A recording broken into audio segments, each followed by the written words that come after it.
Hi, this is Nicholas Tutora, and welcome to another episode of Tutora Time.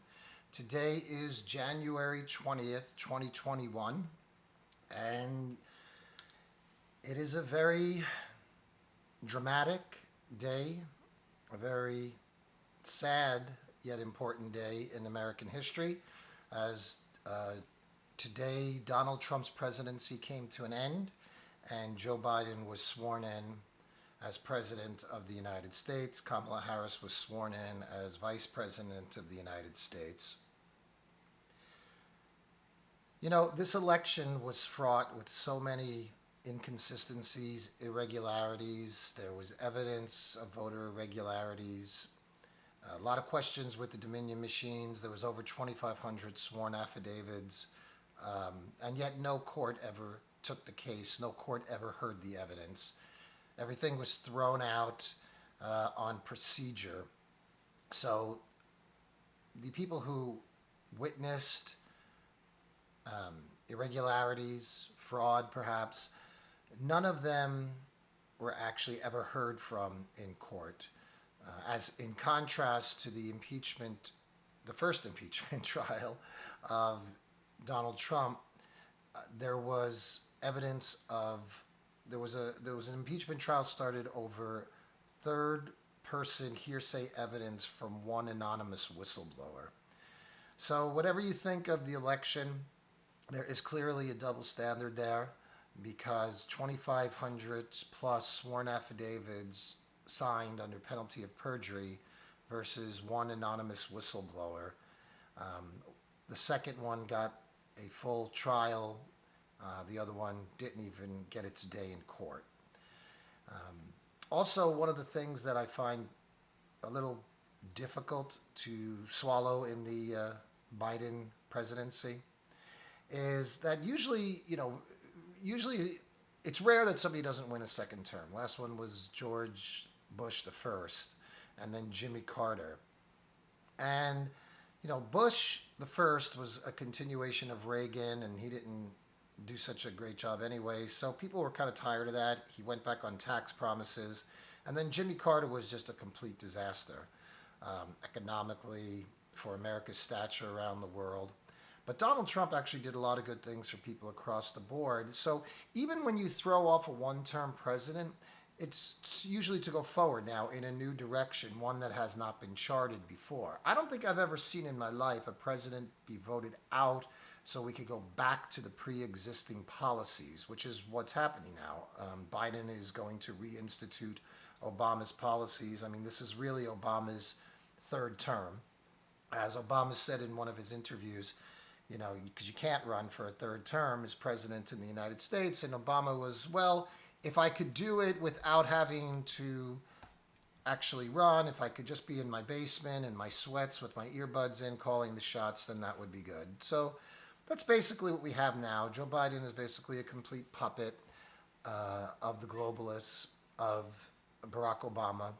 The whole thing was really a setup just to get Kamala Harris there. I believe that they'll 25th Amendment Joe Biden out of that office by April at the latest, and then Kamala will be president, which was their plan all along. She ran in the primaries. She was supposed to be the new Obama. They were trying to, make all this about her. But the people rejected her. She only got 2% in the primaries. Actually, she dropped out. She was only polling. She never even ran in a primary. She dropped out before the Iowa caucus. That's how low her polling was. So she's certainly no galvanizing figure, regardless of how the media is desperately trying to paint her. I'm really not so concerned about what sneakers she wears. I know that's like a big thing. And you could see the fairness of the media in the Vogue cover. Melania Trump was a supermodel who, appeared in fashion magazines for a living, yet she never got one Vogue cover. And Kamala, before they're even sworn in, is on the cover of Vogue and supposed to be all the rage. So, the double standard is clearly there.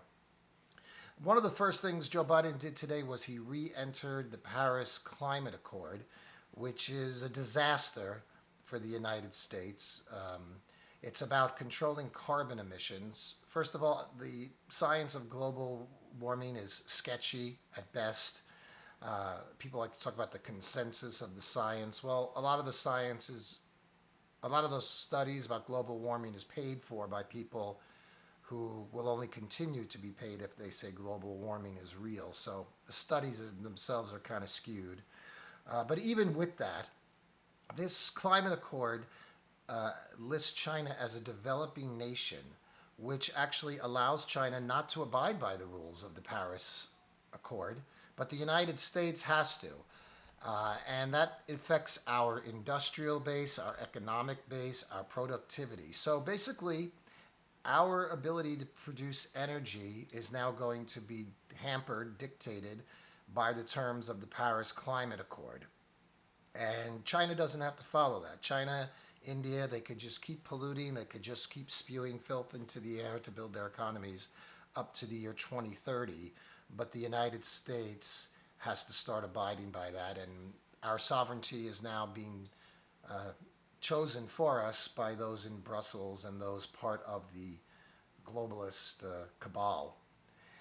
Also, another very thing about troubling thing about Kamala Harris was she led those hearings. She was a senator on those hearings against Brett Kavanaugh, and they accused Kavanaugh of rape. They went back to his childhood and came up with people just randomly making up stories. Even that woman, what was her name, Blase Ford, even the people that she called as witnesses to back her up said they never witnessed any of the things she was saying.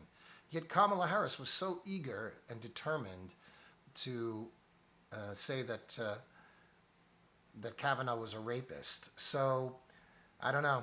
There's somebody sitting in the chair of vice president who is happy to try to perpetrate lies against somebody's reputation in order for political gain. I only imagine what she has in store for the rest of us down the road. I can't say that that's a fair-minded person. The Kavanaugh hearing was a mess. Also, during that Kavanaugh hearing, it shows you the hypocrisy of the left, because they're talking about how the riot at Capitol Hill, and yeah, that was bad, the rioting at the Capitol.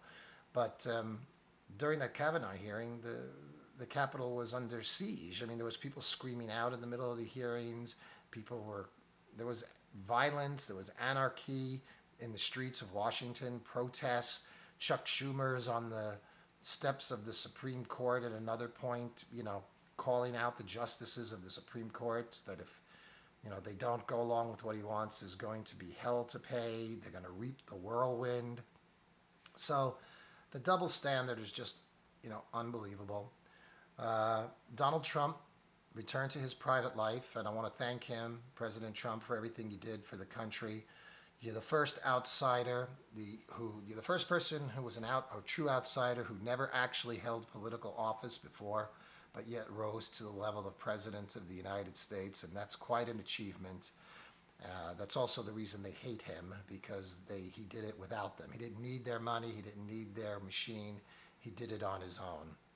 So thank you, Donald Trump, because you really did a lot. You were a president who did indeed put the interests of the American people first, and for that you were maligned and ridiculed, but not from the people who respect you. So thank you for everything that you did as president of the United States. I know it certainly wasn't easy. The other thing that's really incredible about the left is now they're trying to say that they want unity, they want peace, they want harmony. They've been calling us Nazi, fascist, racist, every name under the book for the last 5 years, and now they want unity. I kind of find they're like an abusive spouse who beats the crap out of their spouse and then says, now, honey, I love you, now let's join, now be nice. There's an abusive quality to all of the rhetoric that comes out of the left. And I haven't even watched his inauguration yet. I'll probably watch it later today. I couldn't bring myself to watch it. It's too depressing. What we learned in this country during this election cycle was if there's an election and if methods of voting are questioned, you really don't have a right to say anything. If you do, you'll be deplatformed, you'll be called an insurrectionist, a domestic terrorist, whatever it may be. This is what the left has in store for the people of the United States. A lot of division, a lot of hatred. They're looking to, they're not looking for justice. They're looking for vengeance in many cases. You can't, people alive today, nobody alive today was a slave in America. Nobody alive today was a slave owner in America. You can't punish people today for things that happened 200 years ago. It's absurd. And this victim narrative of who's the biggest victim, it's really horrible. How can you claim just based on your skin color that your victimhood is greater than somebody else's? You don't know what happened to people. People have been raped and people have been suffered through family crisis and deaths of family and God forbid deaths of children and sickness, illness, poverty. It's wrong to say that somebody's pain is more significant than another person's pain. In America, we are individuals and we should be judged as such. I don't want to be, I'm not a representative for Italian Americans. You know, I'm an individual person. I shouldn't be held guilty for the crimes of John Gotti or something like that. Everybody is an individual in America and you should be judged accordingly. So, this very well, in my opinion, is a new phase now we're in. We've never been here before where a person has been installed as president surrounded by 26,000 armed guards. I mean, 26,000 armed soldiers, right? I would say a trained American soldier would be able to take on 5 untrained people, even if they were like militia or something like that. So what exactly was Joe Biden expecting? Was he expecting 150,000 armed Trump supporters to descend on Washington, D.C.? I mean, this is the narrative they want to create because they want to create panic among people. But was he really expecting that? And if he was, maybe you're not really the elected president of the United States. But either way, seems we're stuck with him, at least until they give him the shaft come April. And actually, Joe Biden is going to be the first victim of the white privilege that they preach because, as with all evil, first they start with an external enemy. Right now, it's Trump and his supporters. After they are tired of that, now it's going to start within their own party. Who's the most woke? Who's the real, authentic person? So the AOC wing will start turning on the Schumer wing, and eventually the AOC wing will devour themselves. It has to be because when you're building on lies, eventually the whole thing has to fall apart. So all I can say is stay strong. Keep freedom and liberty alive in your heart. If you're on the side that is celebrating today, well, I suggest you start to open your heart to the rest of the country because half of the country is not in agreement with you. And Donald Trump never took away anybody's rights. So I hope those on the left will stand up for the rights of their fellow citizens and not try to look for ways to demonize us because regardless of what they say about Trump, he never did that to anybody. Keep freedom alive in your heart. Remember, you live in a free country. This is the United States of America. At least it was a free country.